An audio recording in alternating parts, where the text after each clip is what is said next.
Hey guys, and welcome back to the channel. This time I thought we'd take a look at the first ever gaming magazine that I bought as a kid. I've heard a lot of people on YouTube, mainly based in the US, talk about the first time they read Nintendo Power, the Nintendo magazine. Well, this is kind of what it was from a UK point of view. The NES barely made a dent in the UK, but the 8-bit microsystems did. So June 1988, I would have been 7 years old when this magazine came out. And I remember seeing this magazine in our local newsagents. What really clinched it for me is that this magazine had a free tape on the cover, a free game. And I remember going home and telling my brother that the newsagents had this magazine with the free game. The magazine cost £1.50, and I think back then I was probably getting 50p pocket money, so this was quite a lot of money to spend for me. So 3 weeks worth of pocket money. Gaming magazines have kind of died out these days. You do get the odd one or two about retro systems, but the days of getting a magazine with a cover-mounted CD, a floppy disk or a cassette, they're long gone. But let's take a look at this relic of days gone past. There's a little article here about the very first Street Fighter game, the upcoming game for the Sinclair Spectrum. This game we really enjoyed back in the day. Although it had no special moves or anything, I don't think many of us had played the arcade, so we didn't really know any different.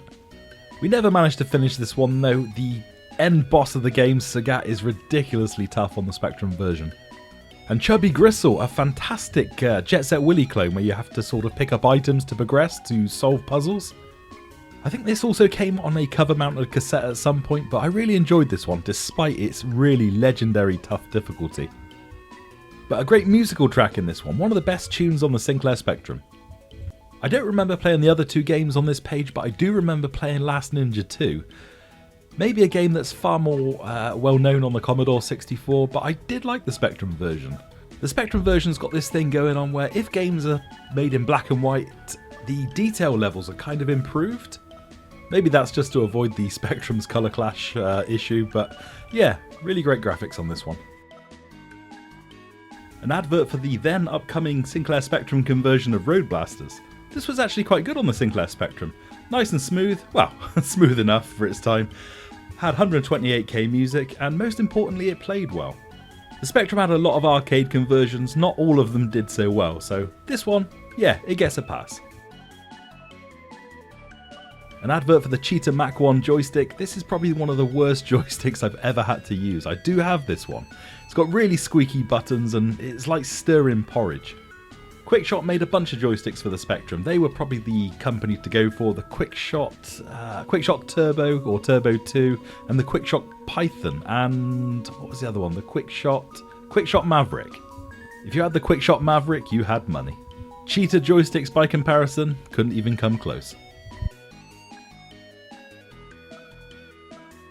An advert for Darkside featuring the Freescape engine, which appeared in Castle Master, was it Total Eclipse, and Driller. I don't think you'll get many players these days to want to play a game that runs at 2 frames per second, but what an amazing achievement for the 8-bit microsystems. Not just the Spectrum, but the Amstrad, the Commodore 64. A fully explorable 3D environment in just 48k. I never played Hercules on the Sinclair Spectrum, but Blood Brothers we were big fans of. Really nice and colourful on the Spectrum. Had 3D flight sequences and stuff as well. Quite difficult, I seem to remember, but yeah, I really need to pick this one up again. This is a game that at some point left my collection, but I need to get this one back. I always used to love the tips page in Spectrum magazines, let you get a bit of extra mileage out of those old games, maybe games you already completed, let you play them in a different way, and I really loved the hand-drawn maps by contributors, really cool. I seem to remember a lot of these tips were not so useful though, it was just simply telling you how to play the game. In Where Time Stood Still, you're controlling 4 people who survived a plane crash, and I think you have to escape and survive? My memories of this one are really watching my brother play this. I was not that good at this one myself, but I really love watching the ZX Spectrum playthroughs on YouTube. There was a bit in this game where I think you had to get over a bridge or something, and an arm reached out and grabbed you and killed you, and we never got past that, and I think you had to give it some food or something we worked out, or should I say we saw in the YouTube long play, and only then could you get past.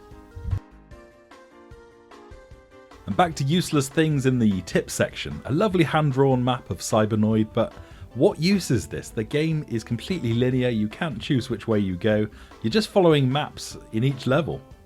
So lovely though it is, and Cybernoid is a fantastic game on the Spectrum, what use is this?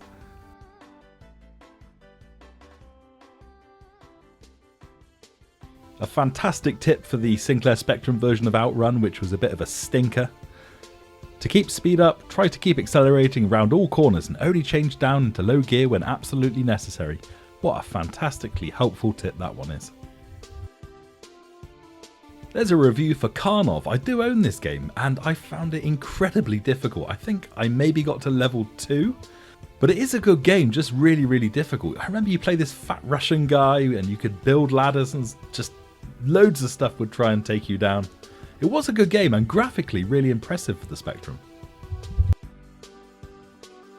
An advert for the sequel to the first Arkanoid game. This is Revenge of Doe. It's kind of more of the same, and that's fine. I really enjoyed the first game on the Sinclair Spectrum, but all these 8-bit systems kind of have the same issue. You kind of need to play this game with some sort of analog controller to control your movement. Playing these kind of games, bat and ball games with the joystick or just on keyboard, you just don't have precise enough control. The review for the arcade conversion of Rastan, and if you notice, they've used completely the wrong screenshots in this game. These are from some other game, and the Rastan screenshots are actually in an earlier review. Rastan's another game we really liked on the Sinclair Spectrum. Had a full price release and again a hit squad release on budget when it came out later. But we really enjoyed this one. Quite a difficult game. The second level where you have to catch the ropes, unbelievably difficult. You've got to get the timing down absolutely. But yeah, a great little arcade conversion for the 8-bit system.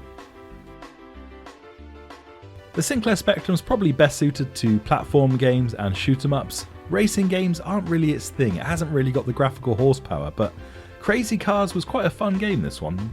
The controls I found a little wallowy, but it was nice and fast, undulating terrain, cars to race against, yeah, fun.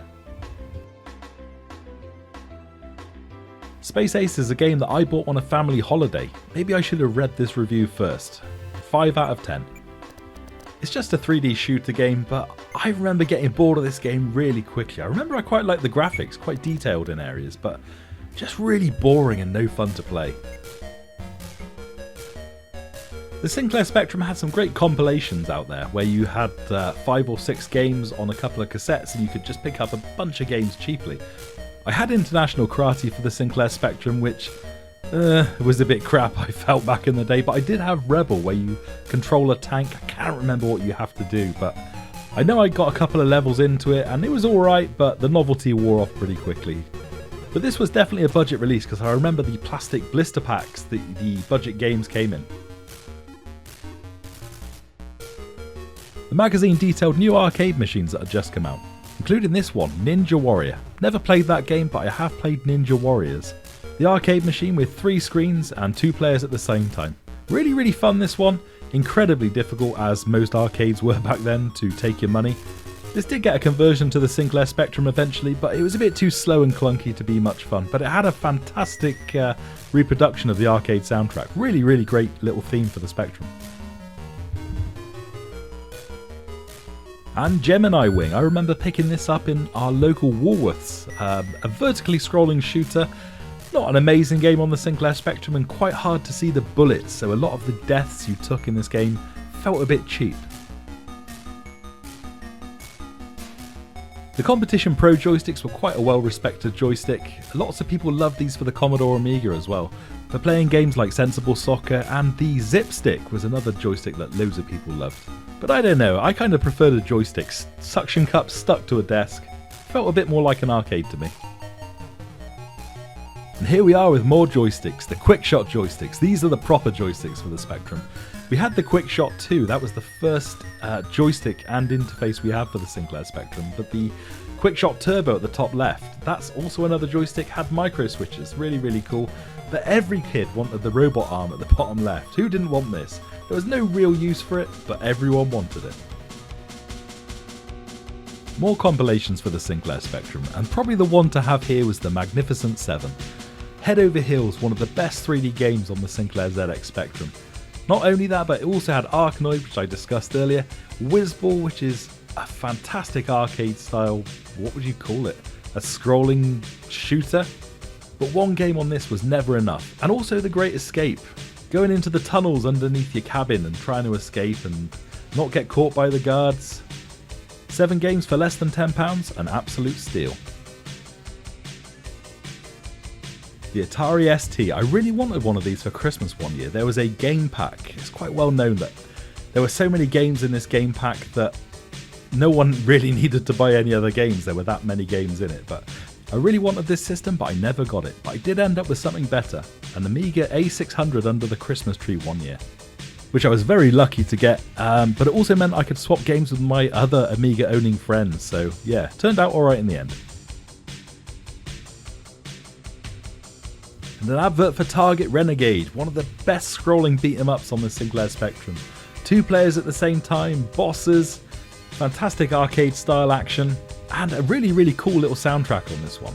I've reviewed this game in one of my earlier episodes, and I don't think it's quite as good as the first Renegade game. That's just the gold standard, but I really enjoy Target Renegade. But what of that fantastic game on the front cover, People from Sirius? That was the main reason I bought the magazine, the free game on the front cover. It was alright. nothing special at all. All I remember about the game was going into different rooms and shooting stuff. That was about it. But maybe this was around the start of the cover tape wars, where Your Sinclair, Crash Magazine and Sinclair User started putting more and more games onto the tapes on the front cover, spending all the money on that, and the pages of the magazines got fewer and fewer. But having a read of this magazine made me realise how much times have changed. There's details here about a competition winner. It's a girl, it's got her picture, it's got details of the school she goes to, how old she is. You would never ever have this these days. And an advert for what looks like some sort of dodgy adult phone line. Looks like you've got a call on your modem for 38 pence a minute. I wonder how many other users on the other end were callers, or how many worked for the actual company. And continuing with stuff that would never happen these days, a Lonely Hearts column. There's a kid here who's looking for some action. Mega Trendy Mike. I wonder if Mega Trendy Mike still lives at this address. But maybe this was the turning point for him. Maybe this is the point where it all changed. Maybe he's married with kids now. Yeah, I don't know. And the weird creepiness continues with Pen Pals. There's a guy here who's got Thundercats. Wow. I think at some point I remember typing out a list of my Sinclair Spectrum games, printing it out a bunch of times and giving it to my friends in the school playground. That was probably as far as I went.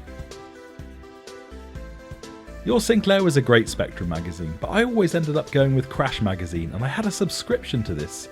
So once a month this magazine would arrive on my doorstep, with a cassette attached with new games on it. I just found the magazine a bit more colourful, I think. Just that little bit more interesting. Well, I hope you enjoyed my little nostalgic look through my first ever gaming magazine.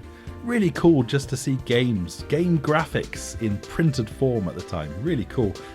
Details of upcoming games and the hardware, seeing joysticks and stuff that you could buy, things that were coming out. And the one that sticks with me is the Quick Joy Jet Fighter. I finally picked this up. I really wanted this joystick back in the day. It looks so cool. I got it, it's rubbish. It's so terrible. You can't play a game with this much joystick travel. It's just got a load of buttons that all do the same thing, but yeah, at least I have it.